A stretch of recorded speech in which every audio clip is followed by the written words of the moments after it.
कहानी की शुरुआत लेडी सोफिया से शुरू होती है, जो जवान होने के साथ साथ बला की खूबसूरत भी थी। सोफिया अपने महल जैसे घर में अकेली ही रहती थी, क्योंकि शादी के कुछ ही समय बाद उसके पति की मौत हो गई थी। अपने पति की मौत के बाद सोफिया ने अकेले ही रहने का फैसला कर लिया था, क्योंकि उसे प्यार जैसी चीजों पर कम ही यकीन था। सोफिया इतनी अमीर थी कि उसका हर काम करने के लिए नौकर थे। सोफिया का एक दोस्त था और उसका नाम मफी था। मफी बिल्डिंग्स बनाता था, इसलिए वह कई महीने शहर से बाहर ही रहता था, लेकिन जब भी वह अपने घर वापस आता तो पूरा समय सोफिया के साथ ही बिताता।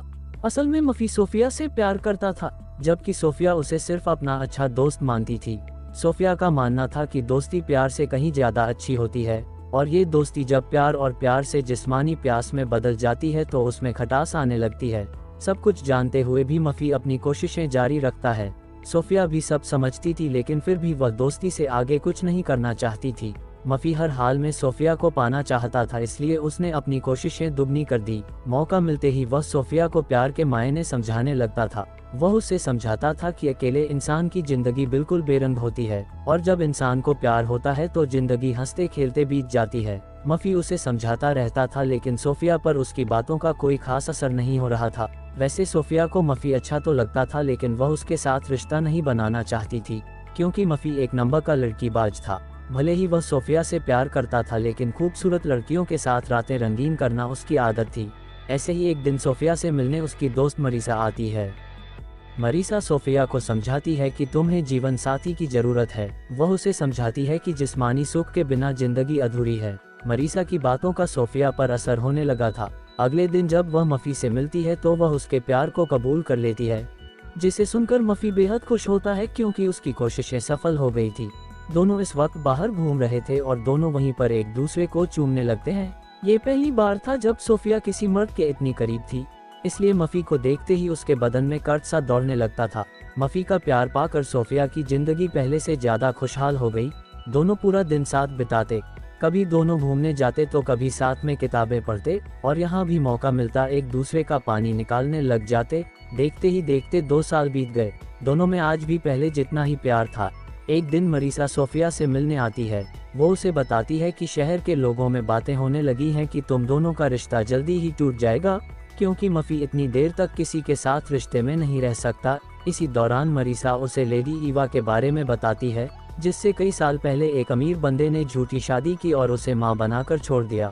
वह आगे कहती है कि अपना पेट पालने के लिए ईवा और उसकी जवान बेटी बेला जिस्म बेचने का काम करती है। उसी शाम जब सोफिया मफी के साथ बाहर टहल रही थी तो मफी दूसरे देश जाने की बात करता है। मफी का वहां पर काम चल रहा था और वह उसी सिलसिले में जा रहा था। कुछ दिनों बाद जब वह वापस आता है तो सोफिया उसे गर्म करने लगती है, जबकि मफी सिर्फ काम की ही बातें कर रहा था।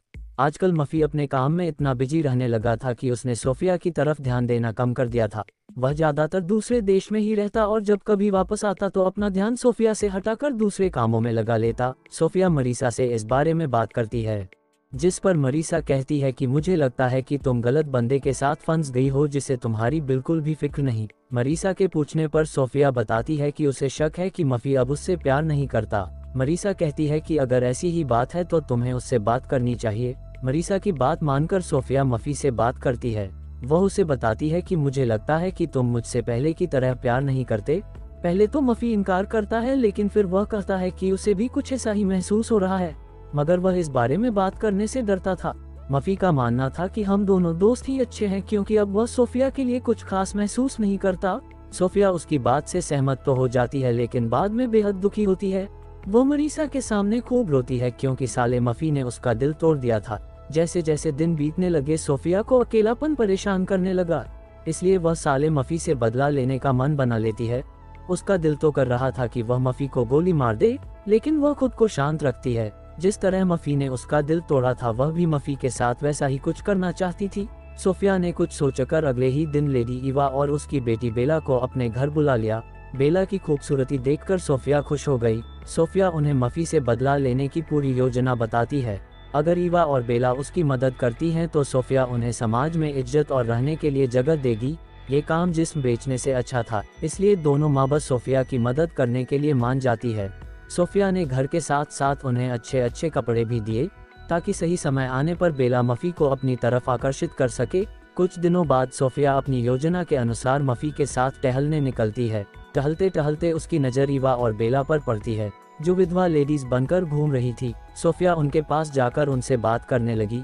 इसके बाद वह मफी की मुलाकात ईवा और बेला से करवाती है और फिर उन्हें अपने घर खाने पर बुलाती है। सोफिया ईवा से बातें कर रही थी, जबकि मफी बेला के साथ साथ चल रहा था। बेला इतनी खूबसूरत थी कि मफी उसे देखता ही रहता है। कुछ देर बाद दोनों माँ बाप वहाँ से चली जाती है और उनके जाने के बाद मफी सोफिया से उनके बारे में पूछने लगा। सोफिया की योजना सफल हो रही थी, इसलिए वह उसे ईवा की दुख भरी कहानी सुनाती है और उसे बताती है कि किस तरह मैंने उनकी मदद की। घर आकर भी मफी बेला के बारे में ही बातें करने लगा। अगले दिन वह सोफिया को बिना बताए उसी जगह आता है जहाँ उसे ईवा और बेला मिली थी, लेकिन आज वह दोनों उसे कहीं नजर नहीं आती।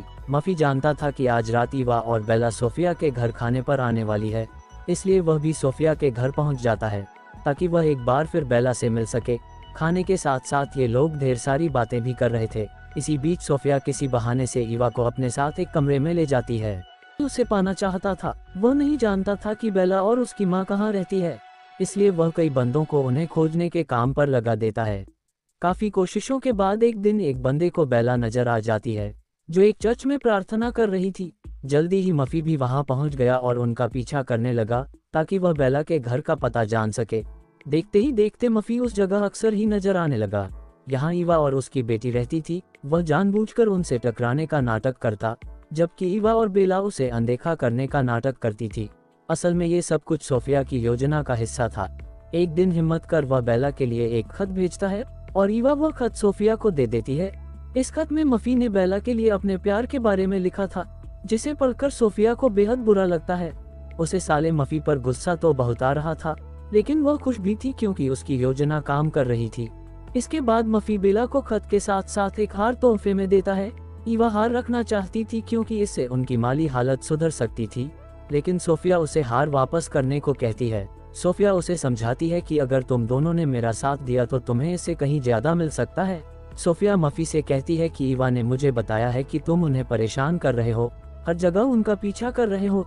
ये सुनकर वह पहले सोफिया से माफी मांगता है और फिर ईवा के घर महंगे तोहफे भेजकर उनसे भी माफी मांगता है, मगर सोफिया के कहने पर ये तोहफे भी मफी को वापस कर दिए गए।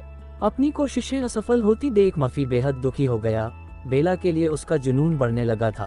वह हर वक्त उसके ही ख्यालों में खोया रहता था, इसलिए वह सोफिया से कहता है कि मैं बेला से शादी करना चाहता हूँ और इस काम में मुझे तुम्हारी मदद चाहिए।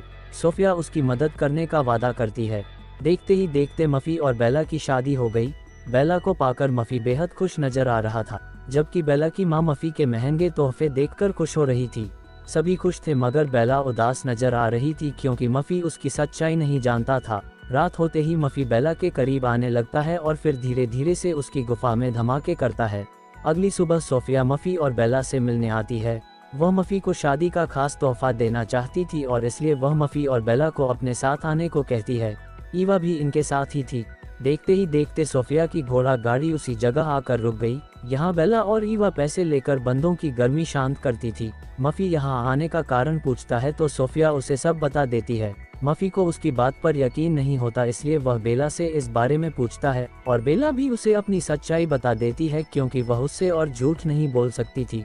बेला की सच्चाई जानकर मफी बेहद हैरान होता है। सोफिया उसे बताती है कि यह सब मेरी ही योजना थी। बेला ने मेरे ही कहने पर तुम्हें अपने जाल में फंसाया था। तुमने मेरा दिल तोड़ा था, इसीलिए मैं तुम्हारा दिल तोड़कर तुमसे बदला लेना चाहती थी। मैंने तुम्हारे लिए वैसी ही बीवी चुनी जैसे तुम खुद हो। पूरा सच जानकर मफी वहाँ से भाग जाता है। बेला उसे रोकने की कोशिश करती है, लेकिन वो उसे बुरा भला कहकर चला जाता है।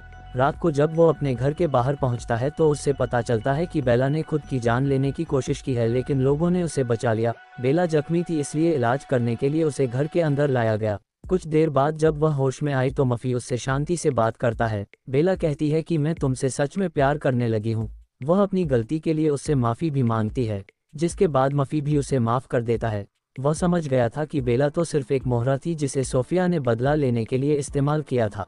कहानी के आखिर में दोनों पति पत्नी खुशी खुशी रहने लगते हैं और इसी के साथ इस कहानी का यही अंत हो जाता है। हमारी वीडियो देखने के लिए बहुत बहुत धन्यवाद। अगर आप ऐसी ही वीडियोस के दीवाने हैं तो प्लीज़ मेरे चैनल को जरूर सब्सक्राइब करें। मिलते हैं अगली वीडियो में।